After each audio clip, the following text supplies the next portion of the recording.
अभी तक तो भाजपा के लोगों ने ठगने का ही काम किया है। हमारे वोट से वो सत्ता में आते हैं, विधायक बनते हैं, सांसद बनते हैं, मुख्यमंत्री बनते हैं, लेकिन हमारी जहां समस्या की बात आती है, हमारे मुद्दे जहां आते हैं, उनको चुप्पी साध लेते हैं। भाजपा वैश्य समाज को, पिछड़ों को लगातार ठगती रही है, धोखा देती रही है। इसीलिए हम अपने समाज को, लोगों को बताना चाहते हैं कि कांग्रेस और इंडिया गठबंधन हमारे मुद्दे को लगातार उठा रही है।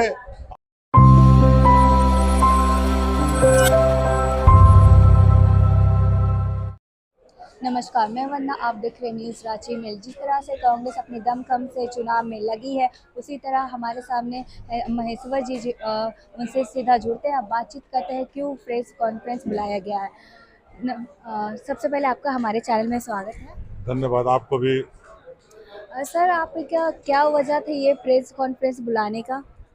दरअसल प्रेस कॉन्फ्रेंस का वजह यह है कि हम लोग वैश्य समाज से आते हैं और मैं लगभग पिछले 27 से 28 वर्षों से वैश्य समाज के मुद्दे पर लड़ता रहा हूं।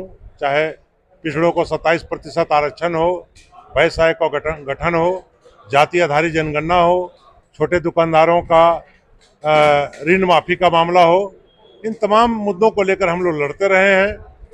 इसीलिए आज हम लोग महसूस कर रहे हैं कि सरकार में हम लोगों की मांगों को जिस तरीके से राजभवन के पास भेजा गया कि पिछड़ों को 27% आरक्षण मिलना चाहिए, तो भाजपा वालों ने साजिश करके विरोध किया। इसके पूर्व भी जब अलग राज्य बना था, उस समय संयुक्त बिहार में पिछड़ों को 27% आरक्षण दिया जाता था, लेकिन बाबूलाल मरांडी मुख्यमंत्री बने, उन्होंने पिछड़ों का आरक्षण घटा के 14% कर दिया गया। 2011 में अर्जुन मुंडा मुख्यमंत्री थे, तो राष्ट्रीय ओबीसी सूची से 25 उपजातियों को हटा दिया गया। हालांकि बाद में हम लगातार लड़ते रहे और 12 से 14 उपजातियों को पुनः शामिल कराए। भाजपा वैश्य समाज को, पिछड़ों को लगातार ठगती रही है, धोखा देती रही है। इसीलिए हम अपने समाज को, लोगों को बताना चाहते हैं कि कांग्रेस और इंडिया गठबंधन हमारे मुद्दे को लगातार उठा रही है। आदरणीय राहुल गांधी जी पिछड़ों की बात कर रहे हैं, जाति आधारित जनगणना कराने की बात कर रहे हैं, छोटे दुकानदारों का ऋण माफी का बात कर रहे हैं, रोजगार की बात कर रहे हैं। इसीलिए हम तमाम लोगों को माननीय राहुल गांधी जी का साथ देना चाहिए और इंडिया गठबंधन के उम्मीदवारों को जिताना चाहिए। सर, ये आपकी रणनीति क्या है? आप ऐसा क्या करने वाले हैं? दरअसल हम पूरे प्रदेश में दौरा किए हैं। रांची लोकसभा में भी हम लगातार विधानसभा क्षेत्रों का दौरा किए और अपने समाज के लोगों को जगा रहे हैं, उनको संगठित कर रहे हैं, उनको बता रहे हैं कि अच्छा रोटी बनाना है तो तवा में उलट पलट करना पड़ता है। हमने आदरणीय प्रधानमंत्री नरेंद्र मोदी जी को 10 साल दिया, रांची के जो विधायक हैं संजय सेठ जी को 5 साल दिया, लेकिन हमारे मुद्दे जस के तस पड़े हैं।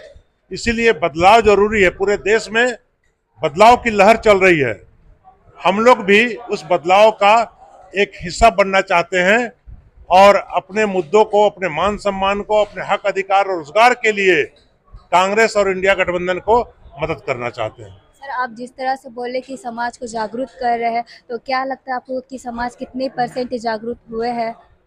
देखिए, समाज हमारा बहुत बड़ा है, 40% आबादी है, 54 उपजातियों में हम लोग बटे हैं।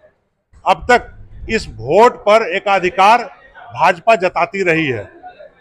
हम अगर कुछ प्रतिशत को भी इस बात से अवगत करा सके, जगा सकें और इंडिया गठबंधन के साथ जोड़ सकें, तो एक बड़ा हमारा उपलब्धि माना जाएगा।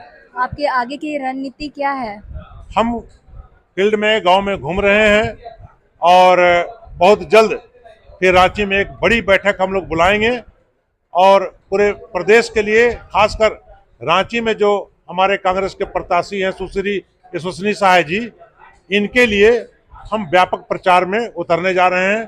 तमाम जो आज के बैठक में लोग, हमारे समाज के लोग आए हैं विभिन्न विधानसभा क्षेत्रों का, वो जाके गांव में बैठक करेंगे, दौरा करेंगे और अपने समाज के लोगों को कांग्रेस को वोट देने का अपील करेंगे। अभी तक तो भाजपा के लोगों ने ठगने का ही काम किया है। हमारे वोट से वो सत्ता में आते हैं, विधायक बनते हैं, सांसद बनते हैं, मुख्यमंत्री बनते हैं, लेकिन हमारी जहां समस्या की बात आती है, हमारे मुद्दे जहां आते हैं, उनको चुप्पी साध लेते हैं। वो कभी भी हमारे मुद्दे पर जोर नहीं देते हैं। वो धर्म के नाम पर, मंदिर के नाम पर, पाकिस्तान हिंदुस्तान के नाम पर हमारे समाज को बरगलाने लगते हैं, जबकि हमें भी रोजगार चाहिए, मान सम्मान चाहिए, हक अधिकार चाहिए और इस देश में विकास का एक हिस्सेदार हम बनना चाहते हैं। नहीं, हम कांग्रेस का एक कार्यकर्ता हैं, कार्यकर्ता के रूप में काम करेंगे। अब पार्टी को निर्णय लेना है कि पार्टी हमसे क्या काम लेती है। धन्यवाद सर। और ये थे हमारे साथ महेश्वर साहू जी, जिन्होंने बताया कि अपने मुद्दे के बारे में और उनकी क्या डिमांड है सरकार से। तो ऐसे न्यूज़ के लिए बने रहे न्यूज़ रांची मेल के साथ। धन्यवाद।